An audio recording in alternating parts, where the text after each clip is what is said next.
mas tenho a biografia, seria um documentário, né?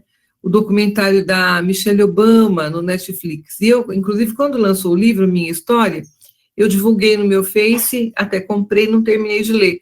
Mas está aí agora no Netflix o documentário dela, a primeira-dama, que é extremamente admirada pelo povo americano, e a história de vida dela. Vale a pena vocês assistirem, viu, pessoal? É bem inspiradora. Uma mulher muito firme, que dá conselhos para as meninas, para as adolescentes, ouve as mulheres mais velhas, né? E muito querida, uma história de vida linda, vale a pena, uma sugestão para vocês. Bom, vamos voltar aqui para a nossa aula, né? Na aula passada, nós falávamos sobre o acidente do trabalho, e eu parei aqui na doenças do trabalho, né? Explicando a vocês que o acidente do trabalho, ele realmente não existe carência, e a doença, nós temos dois tipos de doença profissional, que decorre do exercício de uma profissão específica, que é peculiar àquela profissão. Então, eu creio que, por exemplo, motorista tem muito problema de coluna, porque fica muito tempo sentado, então, é muito peculiar, é uma questão muito típica do exercício da profissão. E, às vezes, fica muito claro para o órgão previdenciário avaliar, de acordo com a própria informação da carteira de trabalho, lá do CNIS e tudo mais, onde ele vai saber o que a pessoa fazia, o que a pessoa faz, né? E é até interessante que vai de um emprego para outro, e às vezes é uma doença, normalmente essas doenças que não são consideradas acidente do trabalho, porém não acidente tipo, é com o tempo, né, e de acordo até com a faixa etária, e de acordo com alguns elementos, assim, que são de caráter genético, isso pode ir se agravando ao longo do tempo. Então, se chegar a essa conclusão que essa doença não tem nexo, né, com a profissão em si, aí, evidentemente, pode haver recusa do órgão previdenciário em reconhecer como tal. E aí é o que eu falei para vocês, quando o INSS tipifica com o número do benefício 31, que é doença, e o 91, que é acidente. Quando é acidente, está claro que vem uma série de fatores em defesa do trabalhador. E quando é doença, fica como suspensão de contrato. E aí, realmente, é uma luta, como eu disse, nem sempre a gente consegue isso na via administrativa, é uma luta judicial para que possa ter esse reconhecimento. E, normalmente, vem com a luz da ciência, né? Vem com a luz de uma análise técnica que deve ser imparcial diante do judiciário, porque diante do órgão previdenciário é mais difícil, né? E aí, nem toda doença poderá guardar sentido com o trabalho. A profissional, ela já está mais afeita ao ambiente em si, aos métodos ali de trabalho, a própria ergonomia do trabalho, a metodologia que se aplica ao exercício daquela função.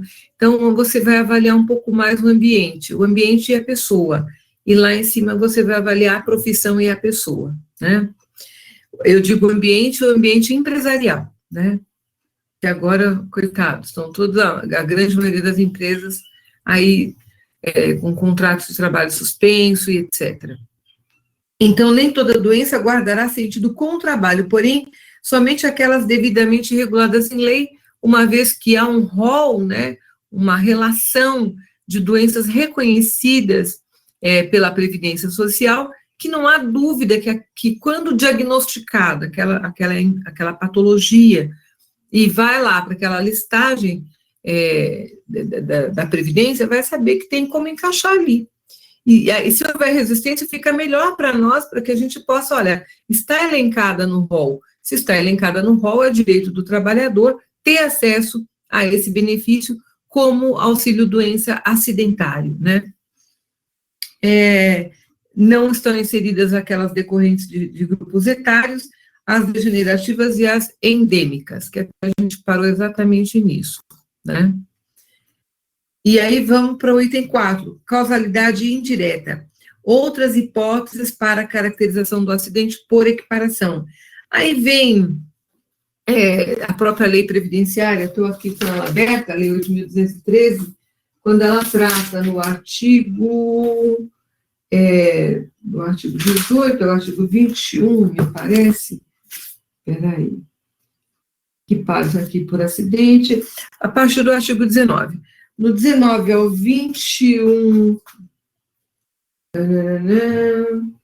até o artigo 22, do 19 até o artigo 23 da Lei 8.213, nós vamos ter a regulamentação do acidente de trabalho, né? Então, ele vai dar ali as hipóteses em que isso é reconhecido como tal, né? Então, vem aquele que é sofrido no horário de trabalho, então, isso é indubitável, aí eles falam nexo de causalidade, que é uma causalidade direta, né? Está no trabalho, então, aquele que ocorre no horário, quando você está cumprindo a sua jornada de trabalho. Aí vem também proveniente de agressão, sabotagem ou terrorismo praticado por terceiro ou companheiro de trabalho. Então, a ofensa física, assim considerada, que venha a causar algum abalo, né, na nossa integridade física, decorrente de agressão de colega de trabalho, de ato de terrorismo, né, que o Brasil, graças a Deus, é um país mais pacífico em relação a isso, mas as Torres Gêmeas eu acho que é um ato de terrorismo. A bomba no trem da Espanha é um ato de terrorismo, né? O terrorismo normalmente quer afrontar o Estado e não a pessoa. Então, infelizmente, há vítimas que são casuais, que não tem nada a ver com isso, mas que pagam um preço por conta de uma afronta ao Estado, né? Me parece que nós temos lá nos direitos humanos, não sei aqui se é uma convenção, um tratado, que começa a fazer uma relação do que se considera genocídio, o que considera terrorismo. Eu me lembro lá atrás da gente ter visto isso num determinado texto. Nossa, relacionado aos direitos humanos. Desculpa falar. A senhora falando isso daí, só acredita que na sexta-feira eu assisti aquele Hotel Ruanda, que nos primeiros semestres a senhora falou pra gente assistir e dissertar sobre. Eu estava assistindo na sexta-feira à noite. Foi em 1993, né, lá em Ruanda. E foi interessante ali. E até um outro que eu acho que a gente já estava longe, não deu para falar, que também já está disponível, é o filme Sérgio, com Wagner Moura, que retrata a passagem do Sérgio Vieira de Mello, que foi não sei se ele era secretário da ONU, e ele fez um trabalho maravilhoso, um homem muito firme, né, e morreu num atentado terrorista em Bagdá. Então, vale a pena também assistir, historicamente é um fato real, e envolve a ONU, envolve os Estados Unidos, na época o governo George Bush, e também a questão militar lá com o Iraque, né, vale a pena. Sim. Hotel Ruanda foi um deles, reconsiderado um genocídio, e muito se questionou, né, se valia a pena a própria ONU intervir em favor daquele povo tão abandonado, né? E aí, mas era uma rivalidade interna. Eu estava recordando do início da faculdade assistindo. Exatamente. Mas ficou para a história, como o genocídio armênio, né? Então, imagine se isso acontecesse aqui no nosso país. Se você estivesse trabalhando lá no teu trabalho e viesse ocorrer um caso como esse, né? Depois de 11 de setembro, que foi muito marcante, envolveu uma potência econômica, né? Até as companhias de seguro começaram a mudar as suas apólices, né? E houve uma mudança geral na segurança, inclusive, de aeroportos. Então, os fatos, eles vão sempre na frente. Eu gosto de conversar sobre isso, porque o fato vai sempre na frente e o legislador vai atrás tentando regulamentar, né, a situação. Então, isso é um exemplo. Quer dizer, é atípico? É, totalmente atípico, porque a pessoa pode estar ali e acontecer realmente um ato de terrorismo, e muitas vezes para desafiar o Estado, por exemplo, poder executivo, poder legislativo, né, o próprio judiciário, enfim, seria uma afronta ao Estado, né. Aí vem a ofensa física praticada por companheiros de trabalho, você sabe que tem rivalidade, e uma ofensa física, ela não vem do nada, ela já vem, uma somatização de fatores, né? Às vezes até a pessoa não, eu não gosto, não vou com a cara de fulano, às vezes nem tem um motivo, né, gente? Porque no ambiente de trabalho é competitivo, mas às vezes não tem um motivo. Mas, infelizmente, as pessoas começam a se se odiar, depois elas vão para o ataque, né? E aí fala digladiar, né? De lutar, de ter ali interesses antagônicos e chegar às vias de fato, o que para uma pessoa civilizada seria, assim, a coisa mais indelicada, né, que poderia acontecer entre nós. Mas, às vezes, a fúria, né, a ira, ela se agiganta em você e você acaba partindo para as vias de fato.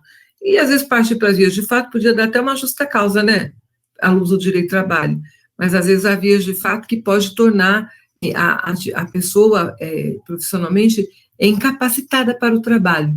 Tamanha foi o grau da ofensa, né, em relação, além de ser capitulado como crime, né, lesão corporal leve, grave ou gravíssima, né, ou até uma injúria.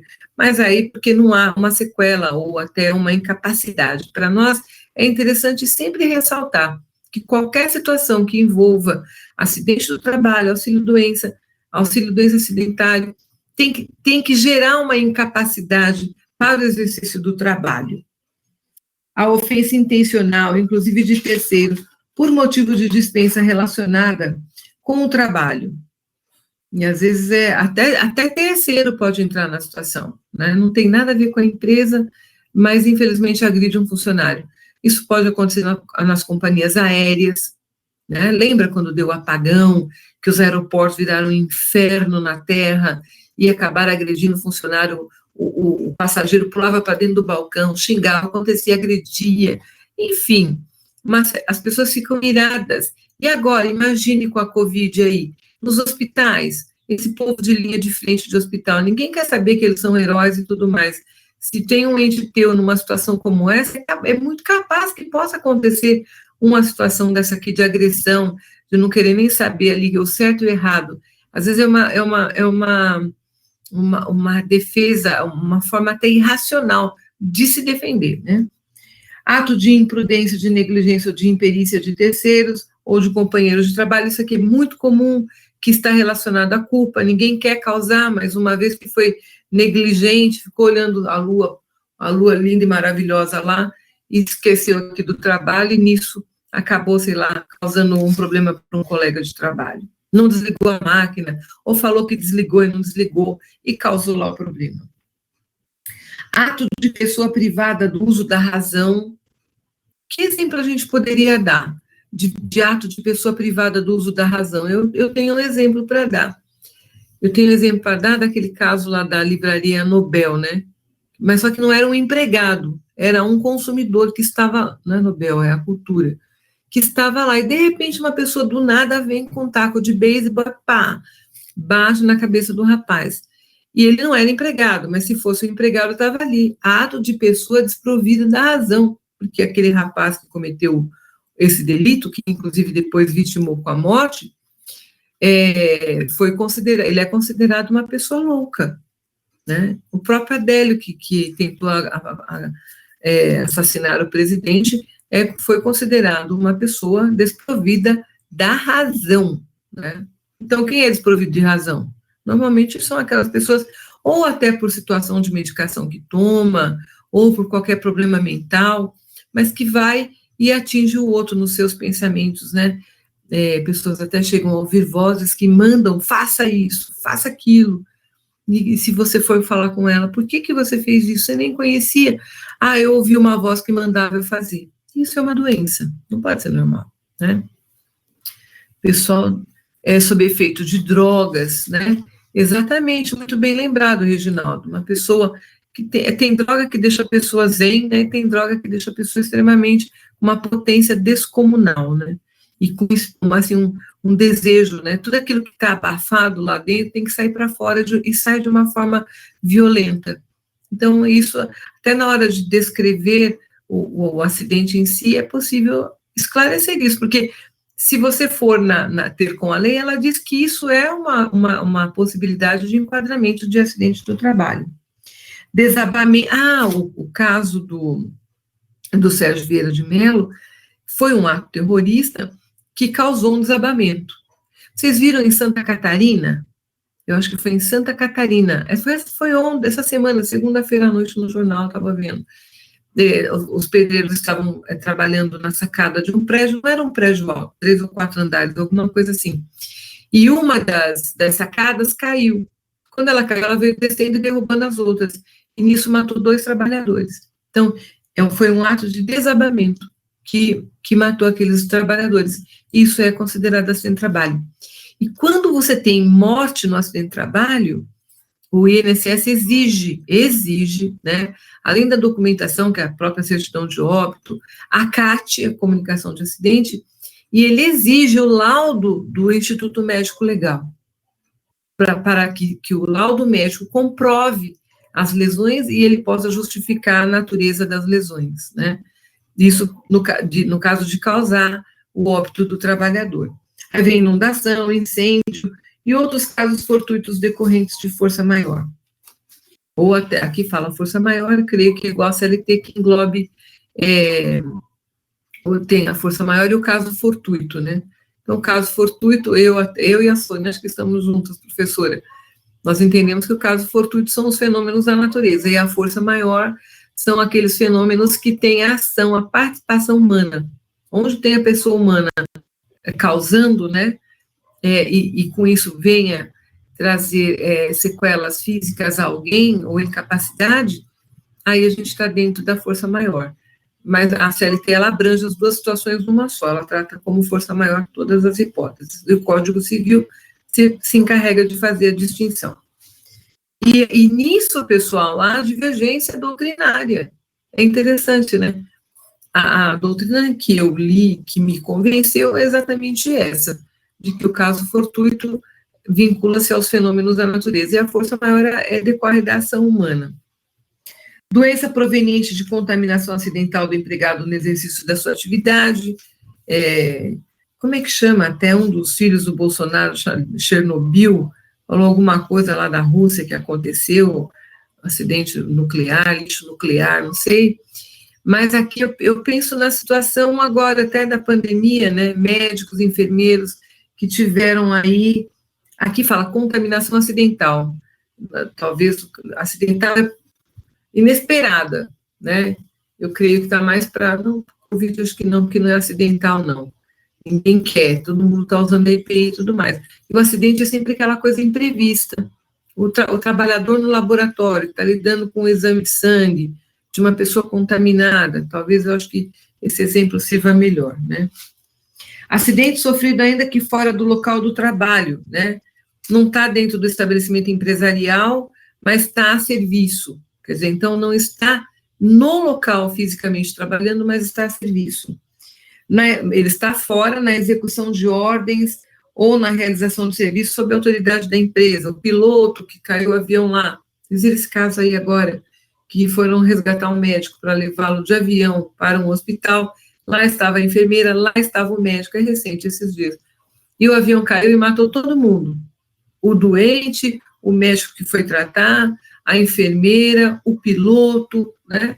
Então, aqui, o médico, por exemplo, a enfermeira estavam fora do local de trabalho, mas o fato aconteceu em função do trabalho. Na prestação espontânea de qualquer serviço à empresa, para lhe evitar prejuízo ou proporcionar proveito, em viagem a serviço da empresa, inclusive para o estudo, isso eu achei interessante, porque se a empresa, sei lá, convida ou até impõe ao trabalhador, olha, você tem que fazer um curso na China sobre isso, sobre mecânica, né? Vai fazer lá nos Estados Unidos a Boeing, por exemplo, um piloto, um mecânico de aviação, e manda ele a estudo. Então, ele não está indo lá, sabe, conhecer os United States, ele está indo lá para estudar. Então, se ele estiver a trabalho ou a estudo, claro, a trabalho não há dúvida, e a estudo está muito claro que se encaixa como assim trabalho, se ocorrer por acaso o óbito. Eu penso naquele povo aqui em São Paulo, no aeroporto de Congonhas, vocês lembram da TAM? Que o avião, ao pousar, morreram todas aquelas pessoas, e aquilo trouxe, né, uma nova forma de cuidar dos pousos e decolagens pela Infraero, juntamente com a Agência Nacional de Aviação Civil, né. E aqui na prestação espontânea de qualquer serviço, em viagem a serviço da empresa, inclusive para tudo, quando financiada por essa, se é você que está financiando, então é do seu interesse e não da empresa. Dentro dos seus planos para melhor capacitação da mão de obra. Estou indo lá fazer esse curso de mecânico, por exemplo. Independente do meio de locomoção, inclusive se for o próprio veículo do segurado. É dentro aqui do estado, vou pegar meu carro e vou, a empresa vai pagar. Ou avião, a empresa vai pagar. Não importa se vai como diz, não sei onde que eu estava vendo. Ontem eu ouvi uma pessoa conversando. Eu não quero saber como você vai resolver isso. Se você vai transportar esse material numa tartaruga, num trem, num elefante, sei lá onde, mas desde que esse material chegue no destino. Então, não importa o meio de locomoção, o que importa é que aconteceu o acidente através desse veículo de locomoção, né? Que fala no caso de acidente. Acidente de percurso, blá, blá, né? Quer dizer, eu estava a caminho da empresa ou a caminho da minha casa e sofri um acidente. Essa foi uma revogado pela MP 905. Não sei ainda como vai ficar isso, porque MP, vocês sabem que é uma medida provisória, ela tem um prazo de vigência, não sabemos se o Congresso vai concordar com isso. E até interessante que ficava aqui, seja o meio de locomoção, inclusive veículo de propriedade do segurado, que eu gostava muito de falar, eu aprendi isso aí, e eu falo sobre isso, que era o acidente em itinerário, no itinerário. Então, é um risco de cada um, né? Eu sempre gosto de pensar dos dois lados, a ver qual lado me convence mais. Eu creio que isso seja um senso crítico, né? Qual lado te convence mais? Quando você olha, o empregado que estava dirigindo seu veículo a caminho da empresa, e ele talvez não olhou o sinal, ou se distraiu, ou o pneu furou, e sei lá, ele foi descer para arrumar, qualquer coisa do gênero, sabe? Em que a empresa não tem nenhum vínculo ali. Então, por que ser considerado assim trabalho o tempo do percurso? Né? Talvez isso tudo para evitar a caracterização de acidente, que nós sabemos que ela é mais onerosa, seja para a empresa, seja para o INSS. E a concausalidade, considera-se concausa que ela não é a única que vem contribuir para a redução perda da capacidade ou até a morte. O exemplo que dou aqui, na concausalidade, eu fui internada, vamos supor, porque o avião em que eu estava, eu penso, por exemplo, aquele caso dos jogadores lá de Santa Catarina, Chapecoense, né, que tinham 150 pessoas num avião fretado para ir para uma cidade aí da América Latina, participar de um jogo, e morreu todo mundo, sobraram 4, né? E aí, esses 4 que sobreviveram, eles conseguiram, um ficou sem perna, né? Esse, por exemplo, que ficou sem perna, como é que ele vai ser jogador? Então, esse caso é um caso em que, do acidente, a concausalidade, quer dizer, o nexo indireto, né? O nexo direto é o acidente em si, e o indireto é o resultado. Então, desse resultado causou a perda da perna. Então, nós temos aí uma concausa. Outra situação de concausa é a pessoa sofrer um acidente, ir para um centro cirúrgico e lá falecer da anestesia. Então, se não fosse um acidente, não estaria no centro cirúrgico, não teria tomado anestesia, não teria morrido. Então, você vê isso como uma concausa, é um fator que contribuiu para o agravamento ou até o fator morte, né? Então, não é uma causa direta, mas é uma concausa. E quando isso acontece, tem que ter uma explicação médica, e normalmente eles pedem a documentação completa, né, para que você possa provar esse fato, às vezes até o prontuário médico, para poder provar com causalidade, que o que matou, ou que talvez um erro médico, por exemplo, era para tratar a perna e o descuido do médico lá fez com que amputasse a perna.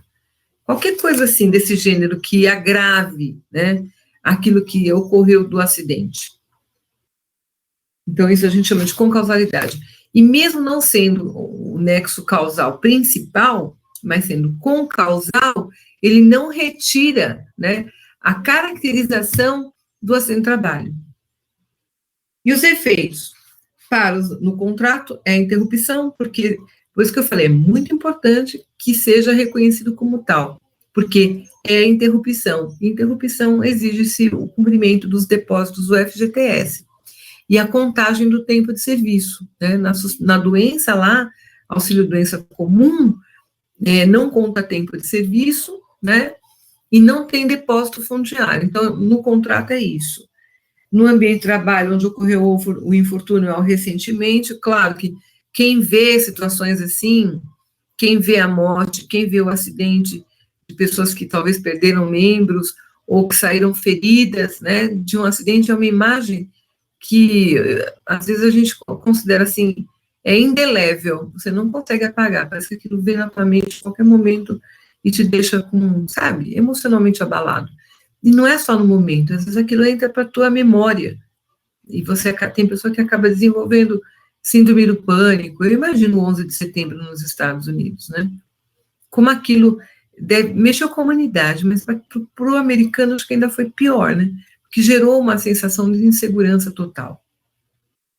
Então, isso é um abalo psicológico, temor, né? Perda da autoestima, com comiseração que perturba a saúde mental. Aliás, até eu fiz um PDF no Estadão de domingo, de um grande autor italiano, que chama Domenico De Masi, não sei se vocês aí já ouviram ouvir falar dele. E ele, há muitos anos atrás, até antes de eu fazer minha dissertação de mestrado, eu usei o livro dele, que ele falava que defendia o ócio criativo. E agora ele está falando do ócio depressivo, por conta exatamente desse afastamento da vida social, da vida do trabalho. Eu vou mandar também, eu vou marcar aqui para mandar para a Amanda Justiça, que eu fiz PDF, porque eu falei, não, esses textos a gente tem que ter, tem que ler, né? E aqui ele diz que gera uma perturbação à nossa saúde mental, quer dizer, além de fisicamente estar doente, né, incapacitado, tudo aquilo vai gerando sentimentos na pessoa, né, e abalando a mente. Eu digo sempre assim, que o bom é quando tudo está ordenado, cabeça física, né, mas a mente e o corpo, né, uma harmonia entre eles. Eu estou doente, mas eu vou superar. Eu estou com essa enfermidade, mas eu estou me tratando, isso vai passar. Ter sempre aquele pensamento positivo, às vezes nem sempre, mas assim, procurar ter, né? Pensar, aliás, assim, um menininho da minha família fala, pensa, mamãe, em coisas boas, que tem tantas coisas boas que a gente pode alimentar o pensamento, né? Mas em situações como essa, realmente, pensar em coisas boas que é difícil. No aspecto econômico, a perda financeira ao acidentado, ao empregador e ao Estado, enfim, há uma somatização de prejuízos, né? E essa palavra prejuízo ninguém gosta de falar. Eu tive prejuízo, mas graças a Deus o seguro pagou, né? Então, o seguro aqui é o seguro social, no caso. É a Previdência que vai pagar essa conta, sem desconsiderar outras hipóteses, né? A comunicação de acidente, a famosa CAT, falou de acidente, liga a antena em vocês, CAT, comunicação de acidente de trabalho, que agora é até virtual, você vai fazer lá no meu INSS, tranquilamente a empresa também deve fazer, é obrigada a fazer, não necessariamente ela, mas se ela se recusar, o médico, o trabalhador, os familiares e até o sindicato pode e deve comunicar o fato à autoridade, porque dependendo da gravidade do fato, nós vamos ter problemas, inclusive de natureza penal, você já imaginou? Não é nada bom, né? Mas isso, principalmente o olhar jurídico, né, do advogado, diante de um fato como esse, fala, cadê o boletim de ocorrência? Cadê o inquérito? Cadê a questão administrativa junto ao INSS? E o hospital? Aconteceu alguma negligência lá? Que nem, por exemplo, tem uma doença que às vezes ela atinge pessoas que foram se submeter a alguma cirurgia, né? No caso, acho que chama embolia pulmonar. Então, a pessoa foi lá, teve uma fratura, fez lá a operação, foi embora para casa e teve embolia pulmonar. Aí, essa morte, ela tem uma concausalidade também com o acidente de trabalho. Então, isso acaba gerando uma junção de prejuízos, não somente psicológicos, afetivos, no caso de morte, por exemplo, e também financeiramente, né? Quem deve comunicar o ato? A empresa, preponderantemente, é a obrigação dela, né? Ela deve comunicar isso num prazo de 24 horas, se possível de imediato. Na falta da comunicação, o próprio acidentado, ele pode. Eu até me lembro um caso que eu atuei aqui, a empresa, ela não preencheu na hora, porque foi um alvoroço, na realidade, o rapaz sofreu um acidente grave, foi para o hospital, ficou lá 2 dias, no final do segundo dia faleceu. Aí a empresa estava assim, né, e aí? Faça o CAT e manda logo para a Previdência. E é um documento que se exige, num caso até de procedimento de benefício de pensão por morte junto ao INSS. Então, a comunicação de acidente é a empresa, o segurado, quem quer que seja, comunicar à autoridade administrativa, que é o INSS, do fato, né, para que se enquadre, se tipifique como acidente de trabalho. E aí tem totalmente diversos critérios de cálculo e tudo mais do benefício, né. Na falta de comunicação acidentada, a entidade sindical, o próprio sindicato pode ser acionado, o médico que assistiu à ocorrência também pode, por exemplo, o sujeito chegou, que nem esse nosso, era um amigo e um cliente também, ele faleceu do acidente depois de 24 horas, mas quando ele deu entrada no hospital, e o dele, se fosse hoje, não seria, porque foi no itinerário, olha que coisa. Ele saiu da empresa e foi acidentado no percurso, que era um dia até de frio agora, foi julho, que tem muita névoa pela manhã, e foi um acidente do itinerário. Se fosse agora, não seria considerado acidente de trabalho.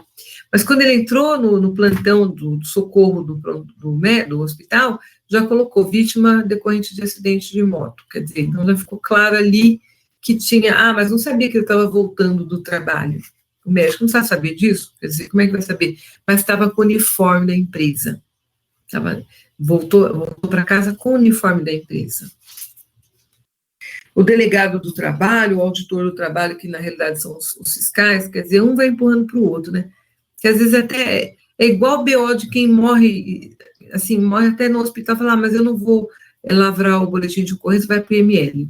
Então, um vai passando para o outro, sendo que é uma obrigação precípua da empresa. Para mim, me perdoem aí vocês, meus alunos, mas eu acho que é uma visão minha, pessoal. É até uma questão de dano moral para a família, porque essa negativa pode, em vez de simplificar o trabalho, vai dificultar o trabalho. Por que a negativa de não caracterizar o acidente de trabalho, salvo nesses casos de acidente tipo, que aí é claro, não tem como negar, mas nos acidentes que vão por equiparação, a negativa da empresa, às vezes pode ser até uma negativa dolosa, de querer intencionalmente, sabe, não caracterizar para não ter o problema da garantia de emprego. Vocês me entendem, né? Prazo de comunicação imediatamente em caso de morte e até o primeiro dia útil subsequente, que significa 24 horas. Então, se morreu no momento, tem que avisar imediatamente, mas se não morreu no momento, tem 24 horas para fazer essa comunicação. Mas e se passou 24 horas? É um prazo da lei, não muda nada. Entendeu? O fato de não cumprir as 24 horas também não desnaturaliza o fato jurídico que é a ocorrência, me perdoem, do acidente de trabalho. Meio de comunicação, preenchimento da CAT, todo mundo fala CAT, mas não é cat, gatinho, não, né? É porque é assim que se escreve em inglês, gato, né? Mas aqui a CAT, comunicação de acidente de trabalho, ela tem que discriminar quando, dia e hora. E agora um modelo novo é bem simplificado. Eu me lembro que quando eu trabalhava em RH, eu tinha mais espaço para contar a história. É igual aviso de sinistro. A CAT é um aviso de sinistro. Então, quando você preenche um aviso de sinistro, você tem que procurar ser não tão detalhista, mas objetivo e passar o conteúdo, sob pena de, dependendo da forma, não caracterizar o tal do acidente de trabalho. Na doença profissional, por exemplo, é bem difícil que eles preencham a CAT voluntariamente, né? Então, está aqui, preenchimento da CAT, discriminando dia, hora e circunstâncias em que se deram os fatos. Então, resumidamente, como aconteceu. E que parte do corpo foi atingida. Caiu assim, teve fratura da perna esquerda. Teve e teve, sei lá, fratura da mão, não sei das quantas. Então, você vai estabelecer local onde aconteceu, dia, hora e breve resumo dos fatos, parte do corpo atingida. Eu ganhei uma revista, eu me lembro na época do Sindicato dos Metalúrgicos, eu tenho ela em algum lugar, acho, não sei mais onde está. E me deram aquela revista, gente do céu. E se vocês, eu não quero pedir que façam isso, mas quando você vê o fato assim, nu e cru, ao vivo e a cores, né, é de tirar o sossego de qualquer um, porque são imagens horríveis, né, queimaduras, pessoa que caiu dentro de tanque químico, né, pessoas, por exemplo, com cabelos, né, tem algum lugar que para você trabalhar, por exemplo, o soldador, ou como é que chama? Acho que é solda, mas tem um ponteiro, assim, eu vi um caso que o rapaz, ele teve aqui o couro cabeludo, grudou o cabelo e levou e arrancou um pedaço do couro cabeludo. Tem histórias, assim, horríveis desse trabalho, né? Por isso que a prevenção, a CIPA, é muito importante. Caiu aqui, caiu, por exemplo, entre aspas, numa desgraça, que seja momentânea, que tenha recuperação, mas acontece, e acontece diariamente. Caracterização do acidente, inclusive, eles comparam o Brasil com outros países, e eu creio também que um fator importante é a própria conscientização. Dois fatos estão juntos aí. Seria condição insegura e ato inseguro. Condição insegura sempre relacionada ao empregador, que não estabelece um critério de segurança para o trabalho. E ato inseguro é aquilo que decorre do trabalhador. Quer dizer, ele que é negligente, às vezes vai subir no banquinho. Até eu falei que outro dia que fui trabalhar aqui em casa, e a escada não abriu porque eu fui desleixada mesmo, me amontoei no chão, sabe? Blast, caiu a mulher, como é que é? Se despedaçou lá no chão. Me levantei, graças a Deus não aconteceu nada. Eu já pensei, ato inseguro, eu sou responsável, mas estava ali no ambiente de trabalho, quer dizer, isso não deixa de caracterizar seu trabalho, né? O empregado ter contribuído, não deixa de caracterizar. Apenas lá numa ação de danos, pode ser que numa melhor discussão do caso, o empregador não seja responsabilizado. Então, a caracterização vem pelo INSS administrativamente, de acordo com a documentação, né? E o CAT é aquela história do tal do aviso de sinistro. Se for preenchido incorretamente, o INSS pode indeferir. No caso de doença ocupacional, doença do trabalho, doença profissional, doença do trabalho, o INSS pode indeferir por achar que não está na lista, enfim, que a pessoa não está incapacitada e coisas do gênero. Mas passa por essa peneira, né? Tem que passar, primeiramente, pelo órgão administrativo, que é o INSS, depois encaminha para o perito com toda a documentação, que essa pessoa vai ser levada à perícia, se puder, óbvio, né, no caso. E, judicialmente, quando essas duas primeiras fases falham, né, há um indeferimento do benefício, então, automaticamente, aí sobra aqui para nós, operadores do direito, trabalhar com questões desse gênero. E hoje, como eu já disse e repito, o direito previdenciário tem levado muitos advogados a um campo de trabalho outrora não tão viçoso, né? Então, hoje, é muito comum você encontrar, eu faço parte de um grupo de assunto previdenciário e tem conexão, muitas vezes, né, com o ambiente de trabalho, com a vida do trabalho, enfim, em si. Então, são dois conhecimentos que se aproximam, ok? Então, como caracteriza? Quem que vai analisar tecnicamente essa ocorrência? Primeiramente, o INSS, que recebe a documentação, que encaminha para a perícia, que vai dizer se vale ou se não vale, se é ou se não é, e se não for, se tudo isso der errado, aí nós temos o judiciário que é totalmente isento, né? É neutro, imparcial. Beneficiários da prestação, quem que vai receber o benefício enquanto estiver incapacitado para o trabalho? Vai receber o segurado, que é o trabalhador, aquele que está acometido da enfermidade, ele pode ter o auxílio-doença, que é um auxílio-doença acidentário, não é o auxílio-doença comum, então é o tal do 91, pode, em razão da sequela, se for uma sequela terrível, né, submeter a pessoa a uma aposentadoria por invalidez, e aí isso significa dizer que chegou no fim da linha, né? E se ficar sequelado, porém não totalmente incapacitado, ele recebe o auxílio acidente, que é 50% do salário de contribuição. Aos dependentes do segurado, a pensão por morte, se sobrevier o falecimento, eles passam a receber. Tem todo o processo de CAT, porém, com a morte, né, vem o óbito, vem o laudo do IML, e a pessoa dá entrada nessa documentação toda, e aí vem pensão por morte de acidente de trabalho, decorrente de acidente de trabalho. E aos segurados e dependentes, o serviço social, que é o atendimento de apoio, enfim, e a reabilitação profissional. Dependendo da faixa etária, né, quantos anos tem a pessoa, dependendo da sequela, é muito difícil uma aposentadoria por invalidez. Então, o que eles fazem?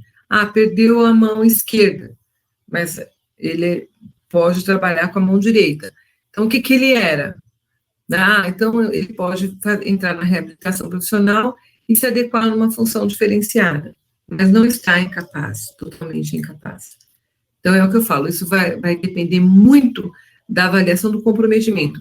Eu não sei se eu mandei na aula de vocês, mas tem uma... eu mandei. Está na aula aqui, tabela para cálculo de indenização em caso de invalidez permanente. Então, essa tabela, ela também vale para o seguro DPVAT, né? Ela vai dando uma porcentagem de acordo com a perda de órgãos ou de partes, de membros, da visão, enfim, ela vai colocando perda do pé, perda de dedos, aí ela vai colocando uma porcentagem de redução da capacidade. Isso é importante porque quando, por exemplo, numa ação de indenização por dano material, se o sujeito perdeu, por exemplo, 10% da capacidade laborativa, então isso entra como cálculo até que o sujeito complete, sei lá, 70 e poucos anos, de acordo com a longevidade, né, mediana do brasileiro, uma pensão mensal vitalícia, a pensão é só para o destinatário, por esses 10% de perda da redução da capacidade laborativa. Aí vem aqui a carência, não há período de carência, ok? Nós já estudamos isso. As prestações, se aconteceu o acidente, ele recebe 91% do salário de benefício, eles têm lá uma somatória, uma média, né, desse benefício. Ele vai receber 91% da média desse salário de contribuição como auxílio doença acidentário, e 100% do salário de benefício no caso de aposentadoria por invalidez. E aí eu trouxe aqui uma portaria do INSS, 50% do salário de benefício a título de auxílio acidente, quando a pessoa fica sequelada. Então, ficou uma sequela, por exemplo, perdeu o movimento do braço, quer dizer, o braço está inteiro, ok? Mas botou um pino aqui no cotovelo, e a pessoa não faz mais o efeito, não sei se é flecha que chama, esse movimento, assim, total, vai e volta.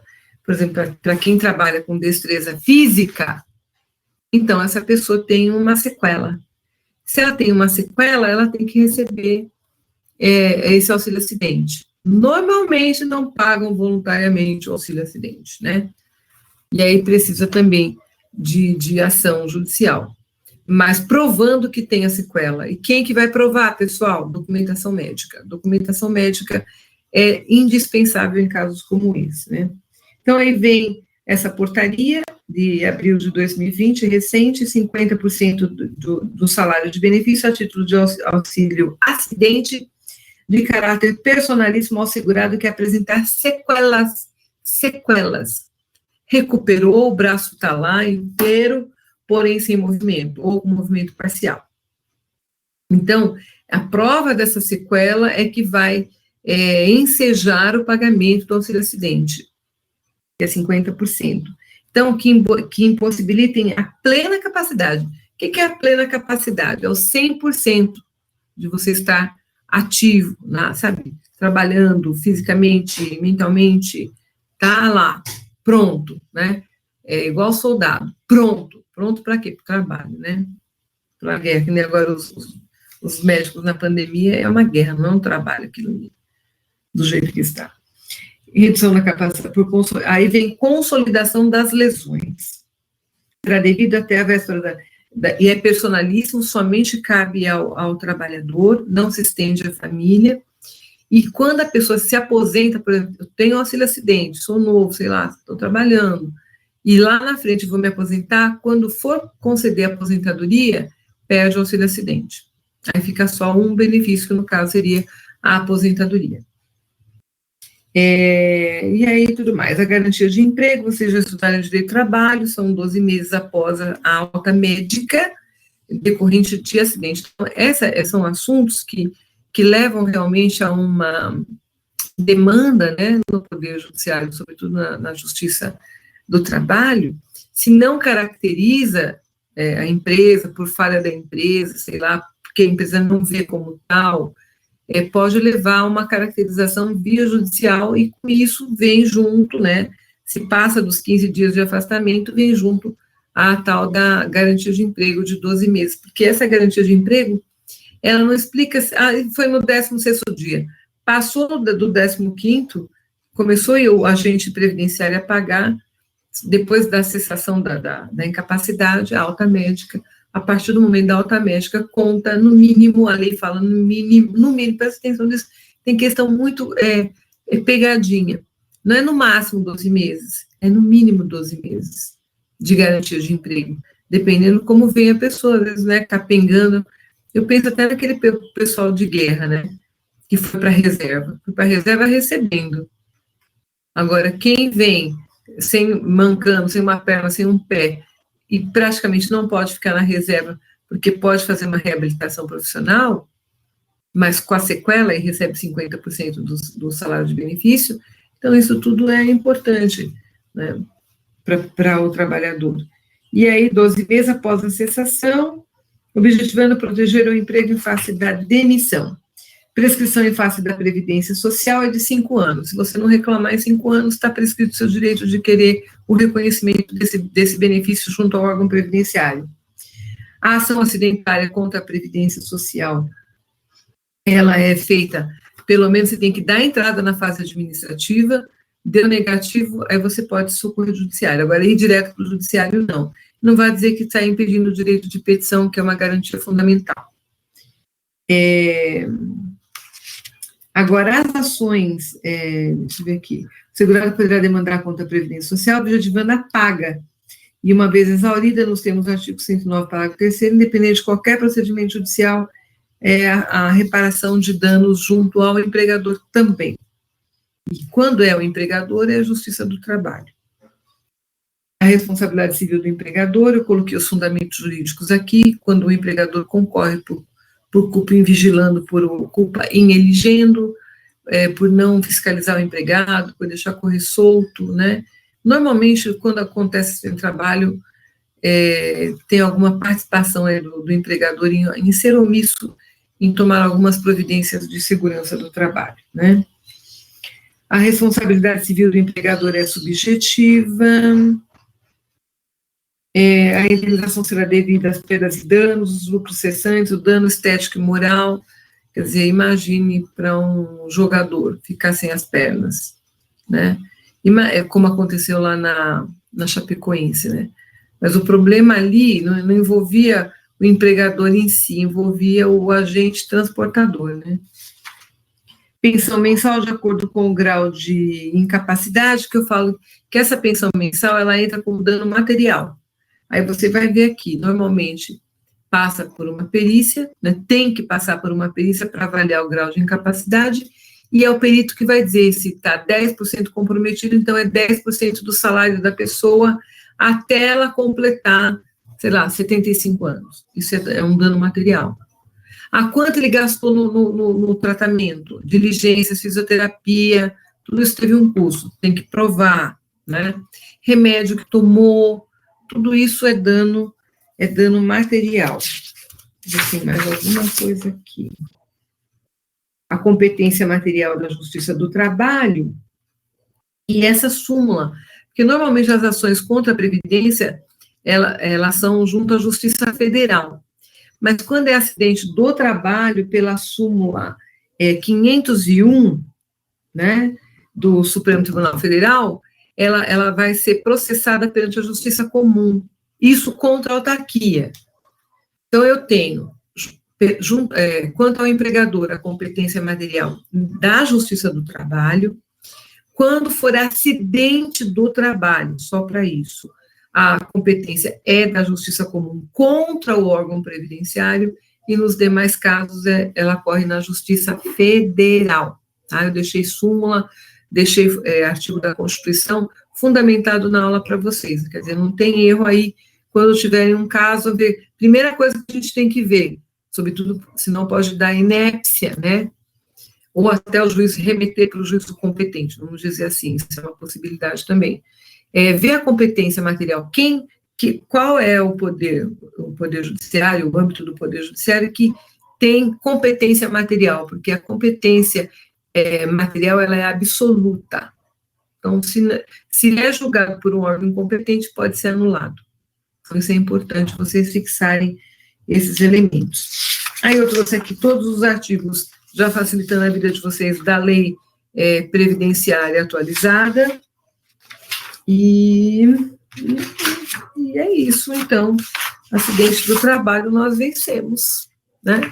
Alguma dúvida? Renato, ok, Robson, também está no meu tempo, eu tenho que desocupar a sala, que o professor Rosendo vem aí, vamos ver o que estão digitando, tranquilo, leiam com calma, eu procurei fazer a aula mais completa que eu pude possível, só não juntei jurisprudência, né? Mas o mais está bem fundamentado ali. Pessoal, queridos, me despeço de vocês desejando um bom dia, continuem se protegendo, máscara, agora meninas, tem máscara de todo jeito, de todas as cores. Deixa eu ver aqui o que o Robson está digitando. As pessoas estão se reinventando, eu li essa matéria também no Estadão. Tem advogada que já mudou de área, está fazendo outro serviço agora. Renata, deixa eu só ver aqui. Ok, Carolina, muito obrigada. Um beijo para vocês, fiquem com Deus. Tchau, vou sair para liberar para o professor. Tchau, Mihael.